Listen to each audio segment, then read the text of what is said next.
when we were discussing who best to headline our cover this month, one name kept popping up, and we're very, very happy and glad that he said yes. So without further ado, we wanted to say big welcome to our cover star, Mr. Ding Dong Dantes.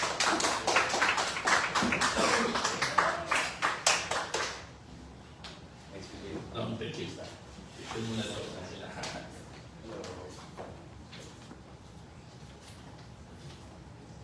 Okay, thank you, PJ and Ding-Dong. Welcome. Now that you're here with us, let's take a quick moment for our photo op before we open the floor to questions. Behind the middle of your face.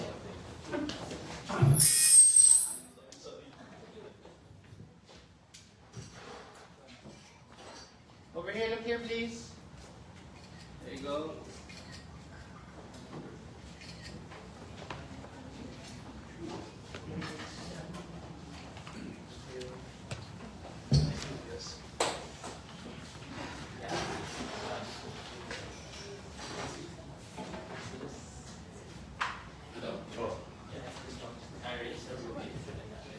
Okay, thank you, PJ, Ding-Dong.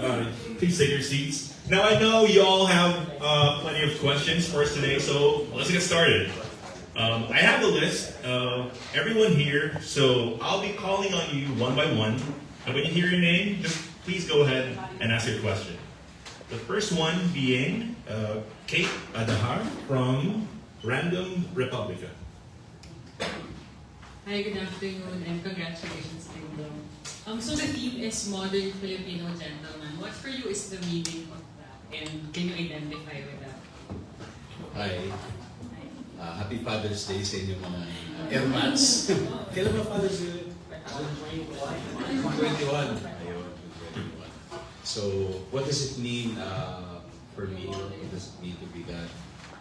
Well, siguro, syempre nowadays we have different definitions of how a person is, how a man is, and much more how a gentleman is. Mas nagiging specific. Pero sa tingin ko, I think that he's someone who remains or retains his character even when no one is looking. He's someone who shows his strength through service, and maybe someone who keeps his values despite the fast-changing world that we have right now. Thank you. And for my second question, we've seen you as Iñaki, TGIS days, parang heartthrob ka na until now. Through the years, how do you take care of yourself? Mas skincare ka din ba? And also, nabanggit na kasi kanina na it's male mental health month. How do you also take care of your mental well-being? So physical and mental well-being. Well, siyempre malaking factor ang role ng aking misis sa pag-aalaga. Totoo yan. Even my kids, they also take care of me. You know, once in a while they ask, hey Dad, how are you? Kumusta ka? Uwi akong puyat. Tatanay ko, oh, nakakain, nakatulog ka na ba? Nakakain ka na ba? Pero siyempre, yung the usual rituals, I think yun pa rin yung pinakakailangan natin, the basics. Like for example, yung pinaka-basic dyan is we really have to take care of our health. Napakahalaga talaga ng kalusugan. Lalo ngayon, sa mga nasa 40s, ako, I'm mid-40s, in my mid-40s already.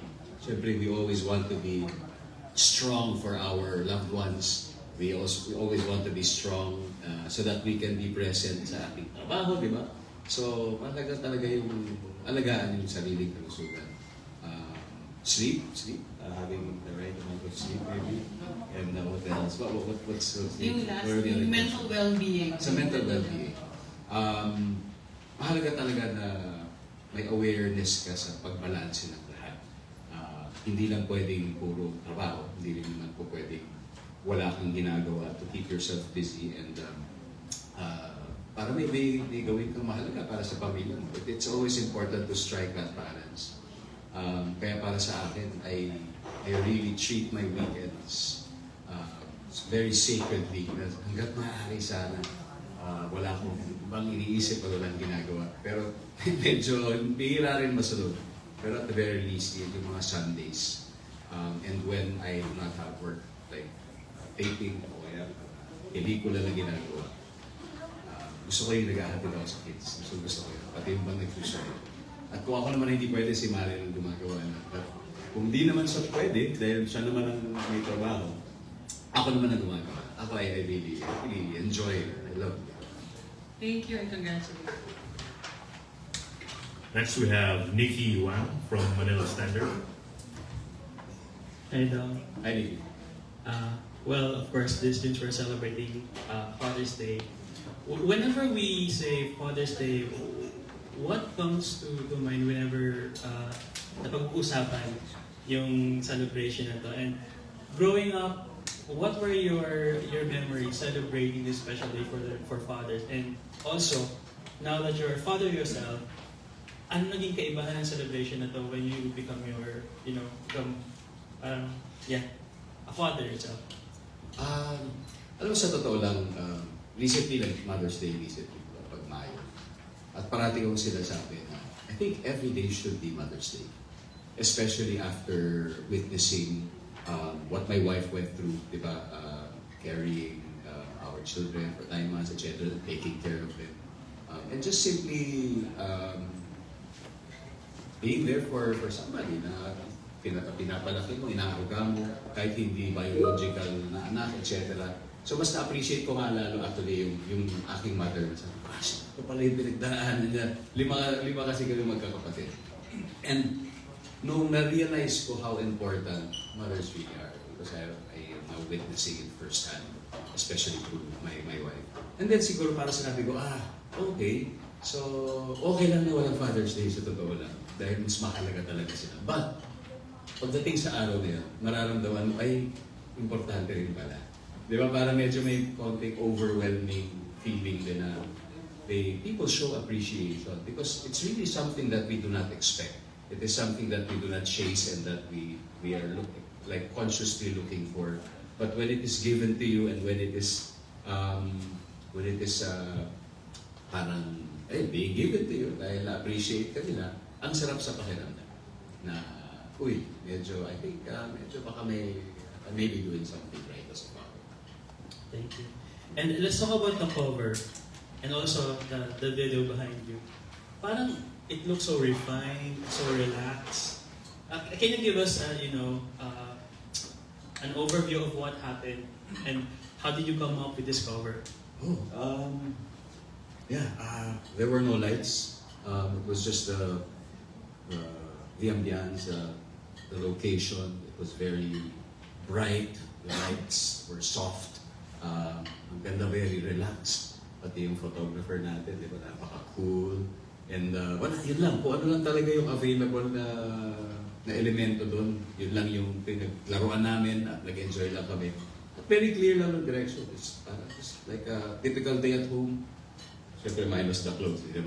Pambahay naman tayo sa bahay. Pero parang gano'n lang po ano yung enjoy na ginagawa namin, tambay-tambay, just being relaxed. So siguro na-capture siya ng gano'ng klase ng moment. So, the setting was perfect. I just add, before the shoot, Ding Dong's team and the Esquire team, we had like a pre-production meeting where we sort of discussed what the concept was going to be. And we were surprised kasi, and I'm not like, sorry for term bullshitting anyone, pero when we had the meeting, it turns out now, we had the same concept, an idea in mind, which is presenting Ding Dong as naturally as possible and basically reflecting who he is in real life. Walang masyadong arte. And yun yung naging basically naging concept ng the entire shoot. And I think it came out well naman, hopefully. So it means it reflects your current state of mind, being just chill, relaxed, and content. Baka ganun. Hindi, totoo yan. Kasi kung ano talaga yung anong meron sa isipan ko, nagre-reflect talaga yan. And siguro, yan din talaga. Thank you. And congratulations. Thank you. Next we have Roby Lynn Sagun from SP Squad Smart Parenting. Hi, Ding Dong. Una sa lahat, kamukha mo yung asawa ko.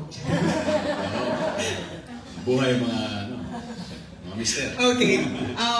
Anyways, thank you kasi ngayong bakasyon na-i-film yung, naipalabas yung Master Cutter. So napupuyat yung anak ko kasi kapapanood sa'yo, idol ka niya. And then The Amazing Earth. Okay, my question is, your current action series na Master Cutter is topping the ratings and became #1 on Netflix. Totoo yan. Your documentary, Broken Roads, Broken Promises, won a bronze medal in documentary also. And yun, Family Feud. Sobrang paborito rin ng biyanan ko. Ay, talaga, salamat. Which you host. How are you taking all these recent achievements so far? Well, for one, I am definitely very grateful because if not for the support and the enthusiasm of the people watching, hindi siya malalagay sa kung nasan siya ngayon, especially alam natin may ratings game. Pero I am grateful, but at the same time, I just really focus on the work. Kasi yung mga bagay na to, I really see success as a temporary thing. Pero ang metrics ko ng success ay iba. I think it's really more of the impact that my work gives to people kung ano man yan. So, siguro kung magkaroon ng impact yung trabaho ko sa kahit isang tao lang, masaya na ako doon. Kasi minsan hindi naman nagiging successful din. In my almost 30 years in the industry, may mga project na okay, may mga project na hindi. Diba? So, pero pinakamahalaga talaga is just to really focus on the work. Kasi yun ang pinaka magiging consistent talaga eh. Mapa ngayon man o mapa kung ano man yung gagawin ko in the future. But yeah, thank you for watching the Master Cutter. I hope your son? Yes, Gami. Si Gami, Yeah. I hope he's enjoying. Medyo may pagka-digital din minsan Yes lang. po, nakapagawa pa lang. So ano lang, takpa mo na lang yung mga mata minsan. Okay. Thank you. Thank you. Additional question po. Does fatherhood make you tougher, softer, or both? Kasi ako po, motherhood talagang nag-iba ako eh. So, Oy, Father's Day. oo nga, parang ano eh. Parang extremes ng pareho. Oo nga, no? Tougher or softer. Softer in the sense that iba yung mga gusto mong pagbigyan, di ba, na gusto. And meaning, halimbawa, kapag makita mo lang na umiiyak yung anak mo, di ba, kahit na meron kang rule na hindi mo dapat gawin yun. Siyempre kahit paparo, lalambot ka eh, di ba? Minsan kahit na masama yung araw mo, nandyan sila to comfort you and just be there for you, talagang lalambot ka. But also tougher in the sense that you really have to step up your game, not just as an artist, but as a person in general. Kasi syempre, yung buhay mo hindi na lang pang sarili mo, kundi para sa pamilya mo na. So medyo kailangan mas tough ka as compared to as you were yesterday.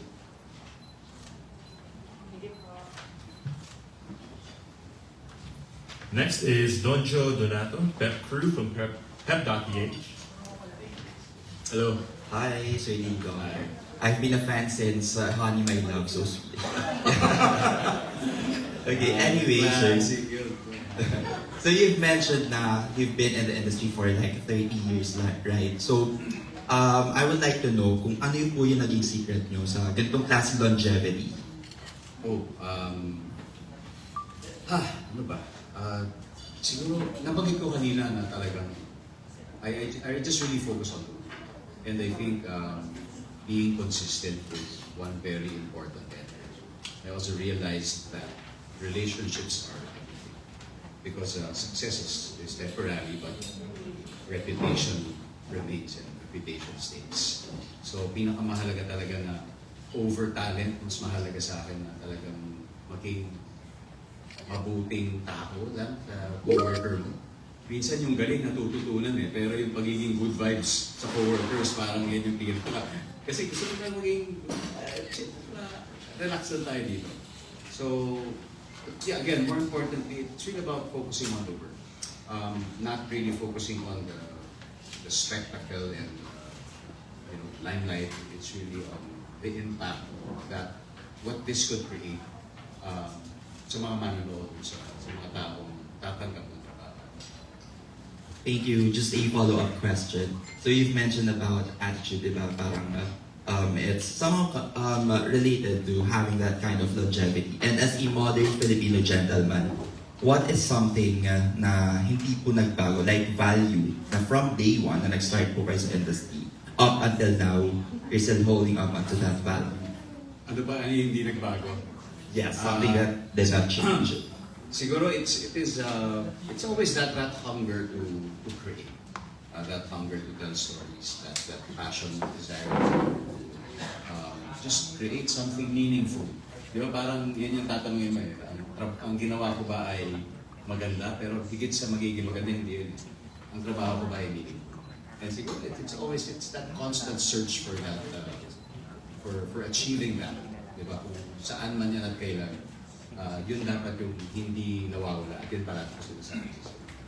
Thank you so much. Next we have Lance from GMA ATM. Just one question lang po, Sir Dayton. How do you balance being a father, a husband, an actor, a host, and the chairman of Actor PH? How do you balance all of that? Tinawanan na lang. Ano, mahirap pero masarap. Ano talaga? Well, nagpapasalamat ako sa aking management team dahil yung buhay at kalendaryo ko talagang inaayos sila. Shout out to Paolo, Ferry, Ms. Hazel, ako sa PPL Entertainment. Marami talaga siya, pero nako-compartmentalize ko naman siya. Kapag acting mode ako, siguro ko na binibigay ko talaga yung lahat sa acting. Kapag hosting, ganun din. Kapag nasa bahay ako, talagang hanggat maaari, shut off ang lahat. At kapag nasa community ako of actors, ganun din. I am very much present. I think the key is to really be aware that you have to be present in all these activities and in all these platforms. May tendency na mag-overlap, may tendency na medyo mag-sapaw-sapaw yung mga iniisip ko. But kailangan parati mo lang isipin, kailangan ko, present ako dito. Lalo na pag nasa bahay ako, I have to be present. My mind cannot be anywhere else. I have to be present for my family. Thank you po, sir. Next we have Jayco TV. Hey, parang sa buwan na to, 4 na beses na dito. It is See you again. Yeah. It's always a pleasure. Yes po. Ano po, kamusta po?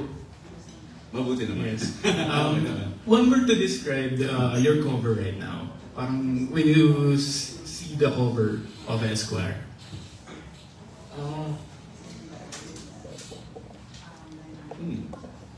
Paano ba? Parang looking sideways. And yet merong ahead yet sideways. Parang ready to go kasi nakamotorsiklo. Always Yeah. ready to go.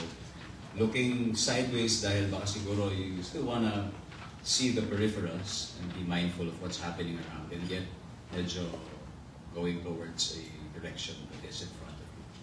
I love what you said po. Indeed, I agree. And ano po yung reaction ni Mario Rivera when you saw the cover? Kasi sobrang busy. Nakita Oo, sabi naman niya. Nag-usap kami kanina. Saan ka nga mapupunta? Sabi ko yung Esquire launch. Oo nga pala, sobrang busy kasi. Siya rin, by the way, meron siya mamaya. Sa dubong sa kanya, produkto na. Meron siyang live selling. Anyway. So, sabi niya, congratulations. And she wished me luck. And alam mo, very, very supportive talaga kami sa isa't isa. Lalo siya. Sa totoo lang, hindi naman ako makakapag-smile ng ganyan. Tapos linansan niya yung pantalon ko. Kaya Wow. sobrang Inspired po. papasalamat.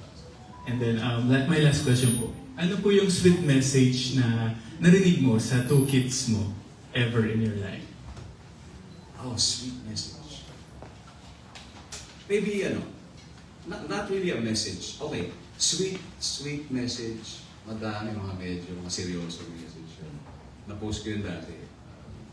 Sinasabi nila na let's be here for each other. Kapag nagta-travel kami, mahilig kami magsulat sa isang pirasong papel. Kahit anong papel, get any paper you want. and then just write the things that you want for yourself, for one another, and just for the world in general. So parang magugulat ka sa mga pananaw nila kahit napakabata pa nila. Pero siguro I can share one experience which is very recent. Kanina to, so nag-attend kami sa school ng anak namin. At nakausap namin yung teacher. So it's the usual update na ito yung progress na natin already yan. So my son, being 7 years old, the teacher asked him, what does your dad do? Sabi niya, well, he's a master cutter. What?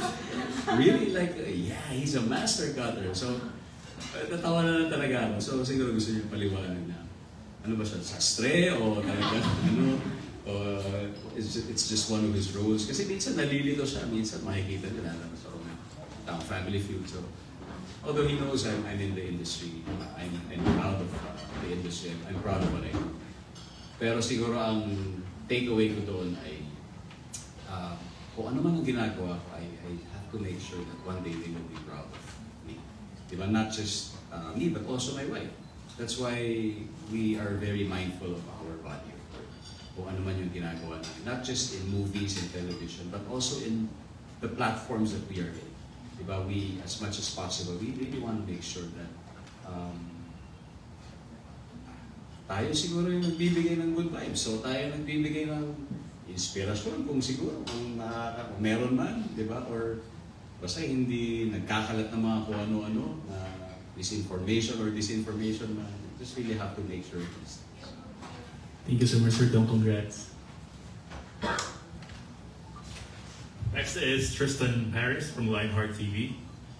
Hello po, first of all, congratulations. My first question would be, you are known for balancing career, family, and personal growth. What are the sacrifices na hindi po nakikita ng tao ang gusto niyo i-share? Oh, balancing. Sorry, the first part is balancing. Career, family, and personal growth. Oh, okay. Ano yung mga sacrifices to?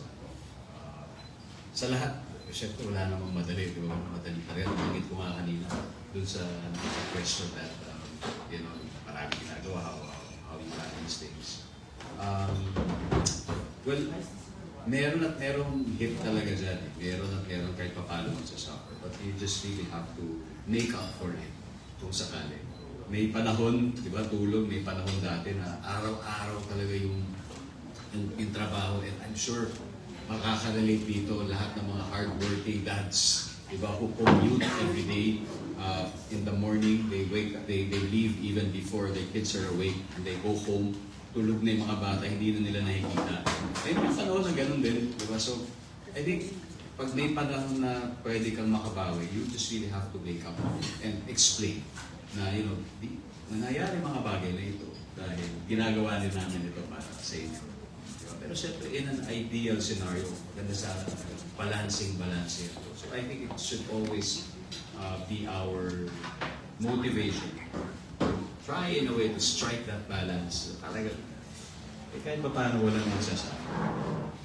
If your children were to read this Esquire cover 10 years from now, what would be the message or the takeaway would you like for them to get? Oh, ano ba? Well, sana 10 years from now, available pa yung link. Kaya, pwede ba ako sabihin ko, papaprint sana ako kahit isang piraso. Para pag lumaki sila, mabasa nila. Takeaway, well, maybe it was once Father's Day and they featured your dad.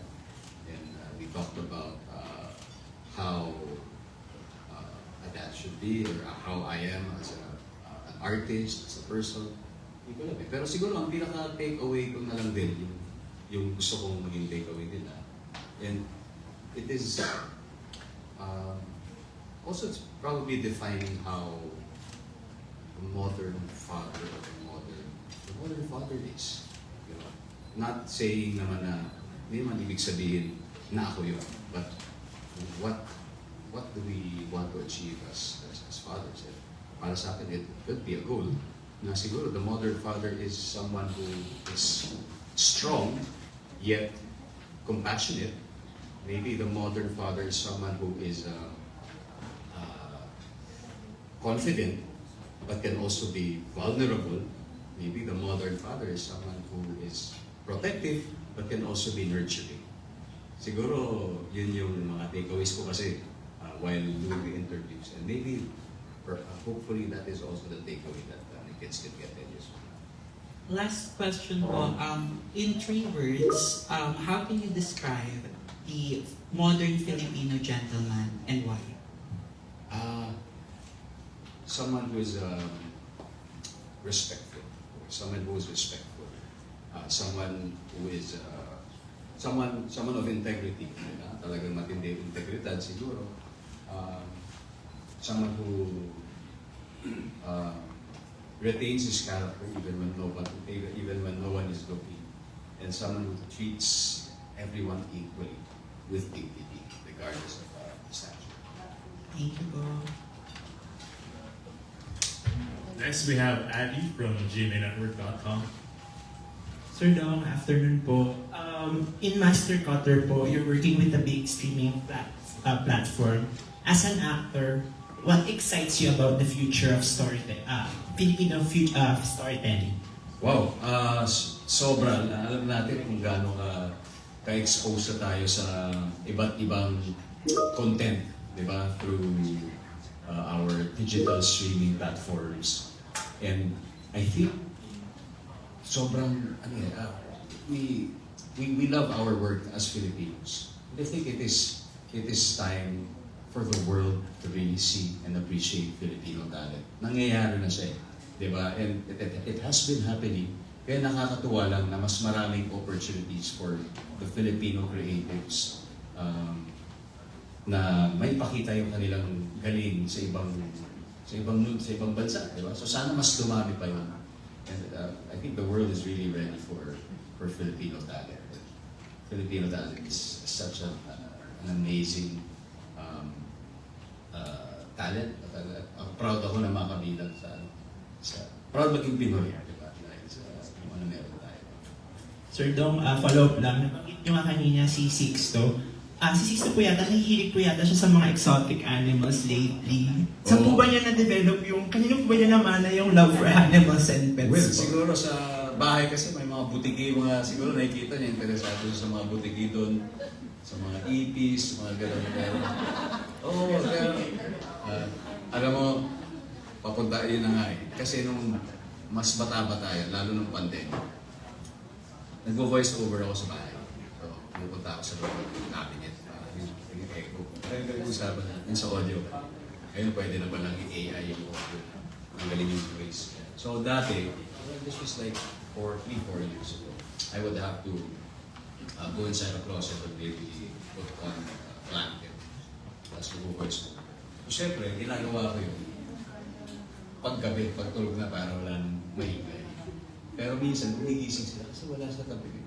Wala sa tabi. So, hahanapin ako. Tapos makikita ako na nasa loob. Ginagawa mo dun sa loob na cabinet. Tapos makikinig siya. So, nag-voice over ako. So, naging parang ritual namin na kasi grabe yun eh. I am quite animated when I do voice overs. Kasi kailangan ganun. Yung at ang mga leon ay nagsitakuhan. Yung mga ganun sa parang mga sa parang ginagawa nito. Siguro baka naalala niyo yun. Yung Amazing Earth kasi kwento talaga ng mga animals. Baka naalala niya. I hope, and I also hope one day that he can do something similar. But definitely, I think he's going to be an animal lover, a protector of animals.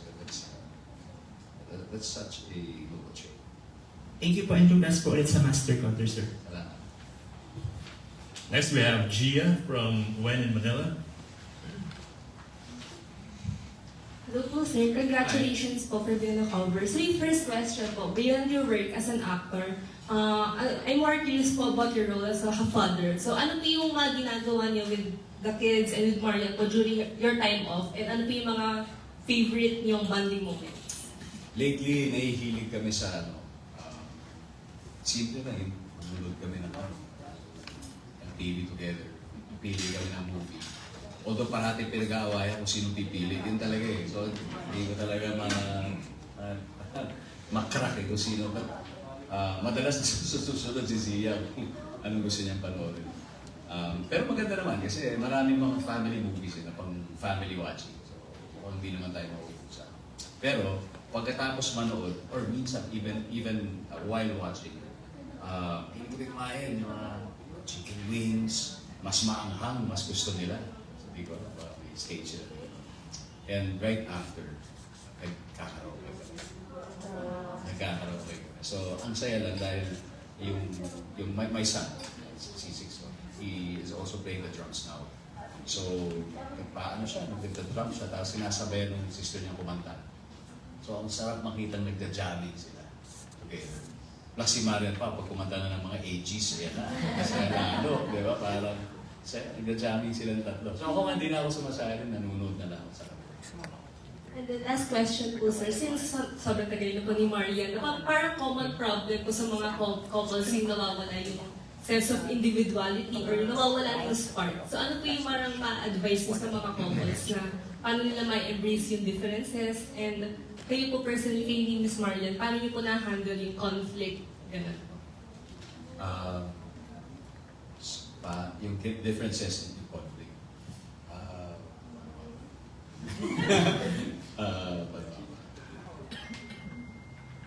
Siguro, hindi. Sa oras, halimbawa. Kasi minsan, wala ring oras para pag-usapan. Like, especially pareho kami busy. So, etong paparating na Sunday, may gagawin kami somewhere. So, we will be together for quite a long time. So, makakapag-usap kami. Kasi yun talaga naman pinakamahalaga. Yung usap talaga na, yung totoong usap, di ba? Hindi yung text lang. Tapos, kasi I understand she's also a busy mom. Di ba talaga? When I'm away, she really takes care of kids. So, I understand that. So, mahalaga talagang meron kami oras na para sa amin lang. So, I guess, we really just have to find that at least once a week or once a month date o kahit doon lang kami sa labas o sa makapag-usap ng masinsinan. Pwede. Thank you po, sir. Congratulations po, Alena. Next, we have Mirza Sisan from Summit Media. Hello.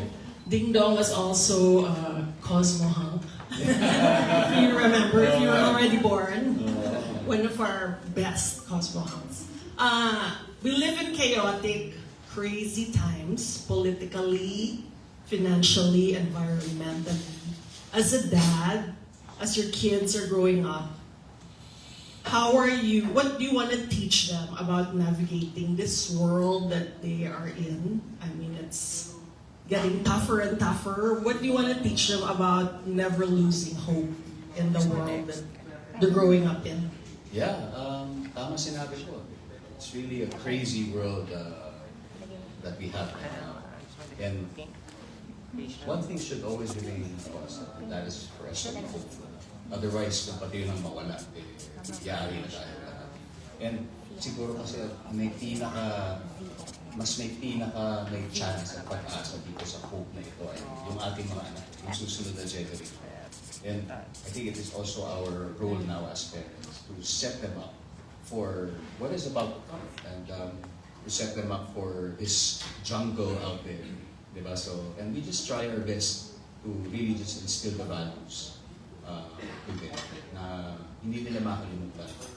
Kasi syempre as parents, gusto natin sila maging successful.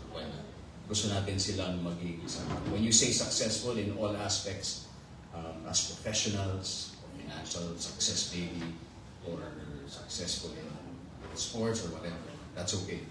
Pero more than being successful, I think it's the trait of being just kind to people that we should always remind them of. At yun sa tingin kong pinakamahalaga. Thank you. Next, we have Rachel Siason from pep.ph. Hi, good afternoon. My question first is for PJ. How did you choose Ding Dong to be your cover star for this month? And how would you define the modern Filipino gentleman? Thank you for that beautiful question. No, as I mentioned kanina, we decided to focus on Father's Day despite us celebrating or commemorating different holidays this month. And when we were meeting as a team, several names came up, pero one name that kept popping up was Ding Dong's name. And we all realized na, we all know him as, this actor, entertainer. He's been in the business a really long time. But he's also a father himself. And actually kanina I asked Ding Dong din, parang he's been in the business for so long, pero he's sort of cultivated this reputation or this image as being very clean, very wholesome. Parang walang, if you trace his career, walang masyadong major intrigues or anything of that sort. So, and then match that with the theme of being a modern Filipino gentleman, parang it all came together. And so when we asked him and his team if he'd be willing, he said yes. So, parang it all came together. Yeah, thank you. For Ding Dong, we know that one of the qualities of a father, or I guess as a man, that men are preparing for, nung nagpakasal ka, ganyan, is to be a good provider.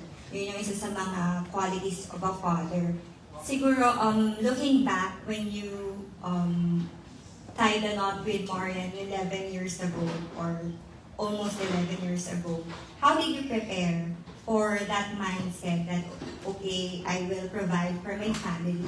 And well, kasi super naging provider ka talaga from the very beginning. You were very committed to it. So, siguro can you just share with the other gentlemen how you were able to achieve that? So yung preparation. But ano talaga, it took some time for me to prepare for that. Kaya medyo natagalan, sa totoo lang. Kinasal ko before. To some, it may be late. Sa iba, okay lang. Pero ako, kung pwede sana mas maaga pa.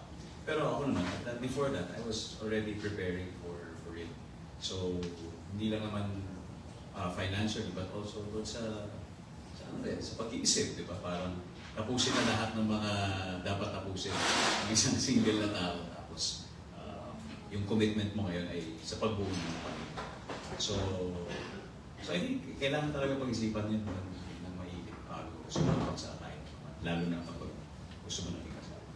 And what's the second question? Sorry. As for being a good provider, parang is that something that you thought of even back then, before you got married? Dapat ready ka na talaga noon. Noon pa lang, bago pa lang. So dapat ready ka. I think more than being a good provider, syempre mahalaga parati ka talagang present. I always say that you always have to be present. Kasi minsan, sobrang good provider na, pero nawawala naman ng connection. So, kailangan mindful din siguro. Kasi ako ganun ako, I'm mindful about that now. And para sa akin, it's that constant chase of striking that balance of always being present and yet being able to provide. Thank you. Okay, and is there anybody else who would like to ask a question? You can raise your hand. More? Okay, we're good. Well, with that, we wrap up today's Media Day. And before we move on to the one-on-one interviews, I'd like to thank the teams who made this event possible. To our editorial team led by PJ Kanya, Ria Grana and Iggy Talaw, to the integrated brand marketing team headed by Jason Sarmiento, London Angeles, Marie Bilguera, JP Guwan, and James Bendijo, to the publishers team led by Aiza Santos Cuyos, Bettina Santos, and Ari Santos, to our purchasing team under Maggie Joy Garcia and Jaislyn Garma, and to our admin team led by Wilma Lopez, Luz Tumbali, Erica Bernal, Chuck Wabas, Ate Lynn, and Kuya Edgar. And we also like to thank PNL Management, Perry Lancina and Paolo Luciano, as well as GMA Network for their full support. Thank you, everyone.